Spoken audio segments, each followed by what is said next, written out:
Bismillahirrahmanirrahim. Assalamualaikum warahmatullahi wabarakatuh. Alhamdulillahilladzi arsala rasulahu bil huda wa dinil haqq liyudhhirahu 'ala ad-dini kullihi wa kaffa billahi shahida. Asyhadu an la ilaha illallah wa asyhadu anna Muhammadan abduhu wa rasuluh. Allahumma shalli 'ala sayyidina Muhammad wa 'ala ali sayyidina Muhammad. وقال الله تعالى في كتابه الكريم أعوذ بالله من الشيطان الرجيم بسم الله الرحمن الرحيم يا أيها الذين آمنوا كتب عليكم الصيام كما كتب على الذين من قبلكم لعلكم تتقون. الآية أي تميم الآية ومعناه والله أعلم بالمراد. وقال بالدعاء اللهم إنا نسألك رضاك والجنة Allahumma inna nas'aluka ridhaka wal jannah. Allahumma inna nas'aluka ridhaka wal jannah wa na'udzubika min sakhatika wan nar. Allahumma iftah 'alaina abwaaba khair wa abwaaba barakah wa abwaaba quwwah wa abwaaba istihah wa abwaaba salama bi rahmatika ya arhamar rahimin. Allahumma la sahla ma ja'altahu sahla wa anta taj'alul hazna idza syi'ta sahla. Amin ya Allah ya rabbal alamin. Hadirin yang dimuliakan Allah Subhanahu wa taala. Pertama-tama marilah kita panjatkan puja dan syukur kita kehadirat Ilahi Rabbi, Zat yang Maha Suci Allah Rabbul Izzati yang senantiasa tak henti-hentinya kepada kita memberikan nikmat dan karunia yang luar biasa tak terhingga. Nikmat iman, nikmat Islam, nikmat kesehatan dan nikmat-nikmat yang lainnya sehingga hari ini kita diistiqomahkan di dalam majelis ilmu, kita diistiqomahkan dalam ibadah. Dan kita juga diberikan kesehatan, kemampuan untuk melakukan sesuatu yang ingin kita lakukan di muka bumi ini. Salawat beserta salam selalu kita curah limpahkan kepada junjungan kita, manusia teragung, manusia termulia, yakni baginda Nabi wa Nabiyana wa Maulana Muhammad sallallahu alaihi wasallam, para keluarganya, kepada para sahabat, para sahabiah, dan kita selaku umatnya. Selalu kita berdoa sama Allah, mudah-mudahan Allah Subhanahu wa taala golongkan kita kepada umat Rasulullah yang setia, yang istiqomah, berjalan di bawah naungan sunnahnya, dan kelak di akhirat kita mendapatkan syafaatul uzma dari baginda Nabi Muhammad SAW. Hadirin yang dimuliakan Allah, ayah bunda dimanapun berada, mungkin di antara kita hari ini ada yang lagi sakit, ada yang saat ini mungkin punya hajat, ada yang mungkin saat ini sedang kena musibah dan lain sebagainya.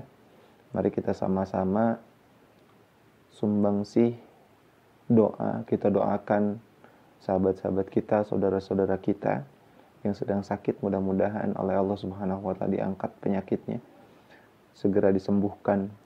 Yang saat ini punya hajat, mudah-mudahan hajatnya dimudahkan oleh Allah Subhanahu wa taala.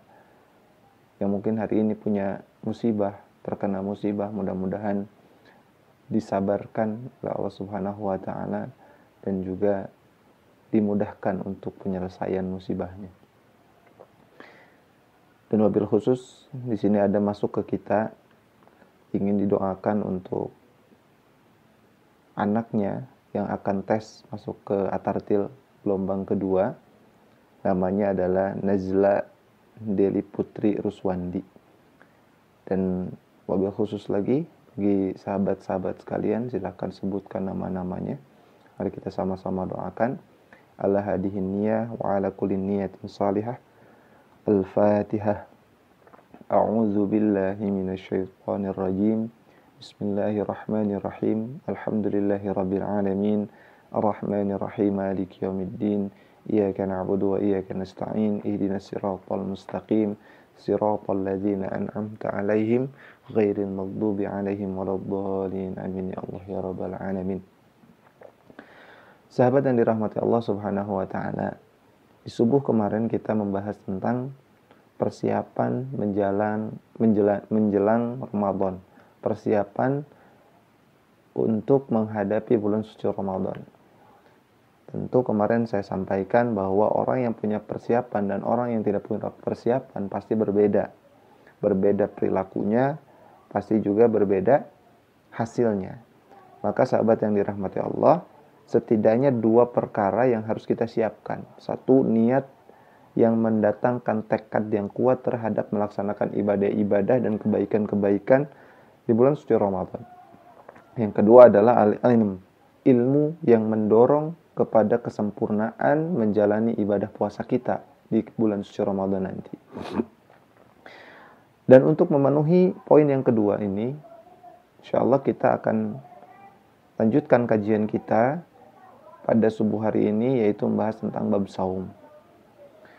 Hadirin yang dimuliakan Allah Subhanahu wa taala, puasa diwajibkan oleh Allah Subhanahu wa taala. Di dalam Al-Qur'an Allah Subhanahu wa taala berfirman, A'udzu billahi minasyaitonir rajim. Bismillahirrahmanirrahim.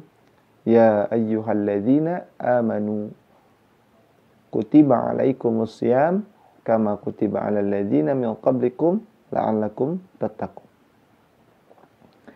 Hadirin yang dimuliakan Allah Subhanahu wa taala, dalam ayat ini Allah memanggil terlebih dahulu orang-orang yang beriman. Allah khusus memanggil orang-orang yang beriman karena Allah tahu bahwa orang yang akan nurut, melakukan ketaatan, melakukan ibadah kepada Allah, melaksanakan seruan Allah, itu hanya orang-orang yang beriman.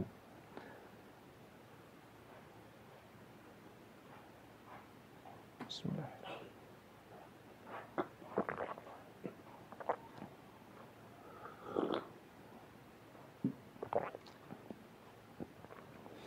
Selain orang yang beriman, walaupun KTP Islam, itu belum tentu bisa melaksanakan ketaatan perintah-perintah Allah Subhanahu wa taala. Maka ayat ini diawali dengan panggilan ya ayyuhalladzina amanu. Kata Ibnu Mas'ud, ketika Allah Subhanahu wa taala memanggil umatnya, menyeru umatnya dengan kalimat, diawali dengan kalimat ya ayyuhalladzina amanu, pastilah ayat itu mengandung satu hal yang sangat penting atau larangan yang sangat berat untuk diperhatikan oleh kita. Sebab Allah Maha tahu bahwa yang siap menjalankan perintah-perintah Allah, perintah-perintah penting dan larangan-larangan yang berat yang harus kita hindari, itu hanyalah orang-orang yang bertakwa, hanyalah orang-orang yang beriman. Sehingga ngaku-ngaku KTP Islamnya Islam KTP-nya, ngaku-ngaku Islam KTP-nya, tapi belum tentu dia punya keimanan. Karena keimanan itu adalah hasil daripada tekad yang baik,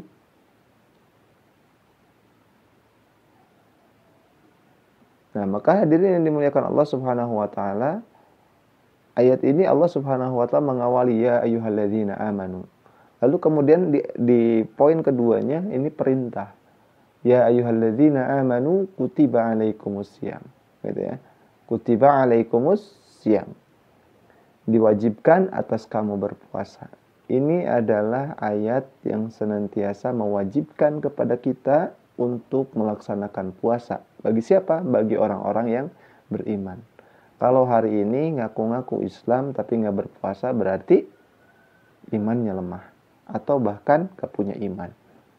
Jadi hati-hati teman-teman sekalian. Kecuali ada uzur syar'i yang kemudian mewajibkan dia untuk tidak berpuasa. Puasa wajib, kemudian dilarang untuk berpuasa ketika memang ada uzur syar'i. Nah, maka kata Ibnu Katsir di dalam sebuah tafsirnya menjelaskan bahwa melalui ayat ini Allah Subhanahu wa taala berkhitab kepada orang-orang yang mukmin, itu orang-orang yang beriman dari kalangan umat ini, dan memerintahkan mereka untuk berpuasa. Nah, hadirin yang dimuliakan Allah Subhanahu wa taala, tujuannya apa? Tujuannya adalah la'allakum tattaqun, agar senantiasa kita ini bertakwa. Agar senantiasa kita ini menambah keimanan, menambah ketakwaan, menambah ketaatan kepada Allah Subhanahu wa ta'ala. Puasa itu bisa menyucikan tubuh dan mempersempit jalan-jalan syaitan. Puasa bisa menjadi perisai bagi kita semuanya dari gangguan syahwat. Yang dimana ditegaskan oleh Rasulullah dalam sebuah hadisnya, ya ma'syarus sabab man istata'a minkumul ba'ata falyatazawwaj fa innahu aghuddu lil basar wa ahsanu lil farji wa man lam yastati' fa alaihi bisawm fa innahu lahu wijaa. Kata Rasulullah, wahai para pemuda, barang siapa di antara kalian yang mampu menikah, maka menikahlah. Karena menikah bisa lebih menjaga pandangan dan lebih memelihara kemaluan. Dan barang siapa yang tidak mampu, maka hendaklah ia berpuasa. Karena puasa menjadi perisai bagi kita. Jadi esensi puasa, hadirin yang dimuliakan Allah, bukan hanya sebatas lapar dan dahaga saja. Akan tetapi puasa yang sempurna adalah yang bisa meningkatkan derajat keimanan dan ketakwaan kita di hadapan Allah Subhanahu wa ta'ala. Apa indikatornya? Indikatornya adalah satu, kita bisa menjaga syahwat, bisa menjaga hawa nafsu dari perkara-perkara buruk dan perkara-perkara yang menyebabkan kita terjerumus ke dalam perzinahan, minum khamar, ya, amarah nggak ditahan, kemudian ghibah dan lain sebagainya. Maka esensi daripada puasa itu seperti itu. Az-Zuhaili kemudian menjelaskan ketika menafsirkan tatakun di sini, kata Az-Zuhaili dalam tafsirnya, agar kalian menghindari maksiat. Orang yang bertakwa, orang yang tergolong kepada tatakun di sini adalah satu orang yang bisa menghindari maksiat. Sebab puasa mematahkan syahwat kita, mendatangkan rasa takwa kepada hati kita, mengekang hawa nafsu kita, mencegah pesta pora, kesombongan, dan perbuatan-perbuatan keji, serta menyepelekan kenikmatan duniawi. Nah, ini ya. Di dunia ini Allah Subhanahu wa ta'ala memberikan ribu-ribu kenikmatan. Dia kufur, susah untuk bersyukur. Nah, hati-hati. Maka dengan puasa kita akan lebih dekat kepada syukur dan kita akan jauh kepada kufur. Maka hadirin yang dimuliakan Allah Subhanahu wa ta'ala, kata Imam Al-Ghazali dalam kitab Ihya Ulumuddin mengatakan ada dua perkara yang berpotensi merusak manusia. Apa dua perkara itu? Yang pertama adalah syahwat kemaluannya, yang kedua adalah syahwat perutnya. Syahwat kemaluan akan menjerumuskan seseorang kepada perzinahan, gitu ya, dan lain sebagainya. Syahwat kemaluan, syahwat perutnya akan menjerumuskan seseorang kepada cinta dunia, korupsi, kesombongan, dan lain sebagainya. Maka yang harus kita jaga ini adalah syahwat kemaluan dan juga syahwat perut kita. Maka dengan berpuasa ini bisa menaklukkan syahwat kita. Nah, hadirin yang dimuliakan Allah Subhanahu wa ta'ala, maka pengertian daripada puasa itu adalah al-imsak, menahan. Artinya menahan apa? Seseorang ibu ke pasar, lalu kemudian bawa uang 300.000, beli, habis 200.000. Ada barang satu lagi yang ingin dibelinya, sangat pengen dibelinya. Tapi sadar bahwa uangnya tinggal 100.000 lagi buat ongkos, buat kebutuhan dia di rumah. Akhirnya nggak jadi si ibu itu membelikan uang yang 100.000 itu. Maka ibu itu sudah termasuk ke dalam al-imsak, menahan. Tapi yang dimaksud dengan menahan dari puasa ini adalah imsakun an muftirin. Maksudnya apa? Imsakun an muftirin, yaitu menahan diri dari perkara-perkara yang membatalkan puasa. Apa saja yang membatalkan puasa? Sangat banyak, insya Allah detailnya kita akan bahas nanti di materi selanjutnya. Setidaknya yang membatalkan puasa adalah makan dan minum di siang hari. Lalu kemudian berjima dengan istri, dengan suaminya di siang hari, itu menimbulkan batal puasa dan yang lainnya. Maka kata Ibnu Katsir kemudian menjelaskan bahwa maksudnya adalah menahan diri dari makan dan minum serta hubungan suami istri dengan niat ikhlas karena Allah Subhanahu wa ta'ala. Jadi yang dimaksud dengan imsakun an muftirin ini adalah, kata Ibnu Katsir, menahan diri, menahan hawa nafsu kita agar senantiasa kita tidak melakukan hubungan suami istri dan makan dan minum di siang hari karena Allah Subhanahu wa ta'ala. Maka hadirin yang dimuliakan Allah Subhanahu wa ta'ala, seseorang tidak akan sampai kepada hakikat puasa yang tadi kita sebutkan, bahwa puasa itu dapat meningkatkan keimanan dan ketakwaan kita kalau puasanya itu hanya sekedar menahan dahaga, menahan lapar, dan menahan nafsunya saja. Maka dari itu, kita harus tingkatkan puasa kita agar senantiasa kita mendapatkan esensi daripada puasa. Agar senantiasa puasa kita sempurna di hadapan Allah. Bagaimana agar senantiasa kita sempurna di hadapan Allah? Barang tentu ketika kita sempurna puasanya, maka Allah Subhanahu wa taala akan memberikan keutamaan-keutamaan puasa kepada kita. Pertanyaannya lagi adalah bagaimana agar senantiasa kita bisa menyempurnakan puasa kita. Maka para ulama kemudian mengkelompokkan, mengklasifikasikan orang yang berpuasa itu ada 3 kelompok, ada 3 klasifikasi, ada 3 level. Apa saja 3 level itu? Yang pertama adalah level awam. Yang kedua level khas. Yang ketiga adalah level khawasul khas. Apa maksudnya? Puasa orang awam ini adalah puasanya menahan perut dan kemaluannya saja dari mempertuturkan hawa nafsunya, syahwatnya, dan keinginan duniawinya. Itu orang awam dalam berpuasa. Sementara orang khas itu adalah orang khusus, tapi mohon maaf, bukan yang khusus yang dimaksud bukan difabel. Akan tetapi ini orang baik di antara orang yang baik. Berarti orang soleh gitu ya. Nah, puasa di sini, level kedua ini adalah levelnya orang-orang soleh. Maka orang soleh itu berpuasa bukan hanya sekedar menahan lapar dan dahaga, bukan hanya sekedar menahan hawa nafsunya, bukan hanya sekedar menahan syahwatnya, tapi dia juga menahan pandangannya, menahan penglihatannya, menahan langkah kakinya, tangan, dan semua anggota badan yang dari berbagai perbuatan dosa dan maksiat. Ini orang-orang soleh. Dia puasa, menjaga makan dan minum serta syahwatnya, dan dia juga menjaga pandangannya agar tidak melihat hal-hal yang sia-sia, hal-hal yang tidak bermanfaat, bahkan hal-hal yang diharamkan, gitu ya. Kemudian menjaga pendengarannya agar tidak mendengarkan perkara-perkara yang buruk, ghibah dan lain sebagainya tidak didengarkan. Ya, cerita-cerita orang lain tidak didengarkan. Kemudian lisannya agar tidak bergibah, agar tidak melaksanakan ucapan-ucapan, mengeluarkan ucapan-ucapan kotor, ya, menahan amarahnya dan seterusnya. Kemudian langkah kaki, tangan agar senantiasa tidak mengambil dan tidak melangkahkan kepada tempat-tempat yang buruk. Nah, inilah orang-orang yang senantiasa berada di level kedua di dalam puasanya. Ada level yang ketiga, yaitu khawasul khas.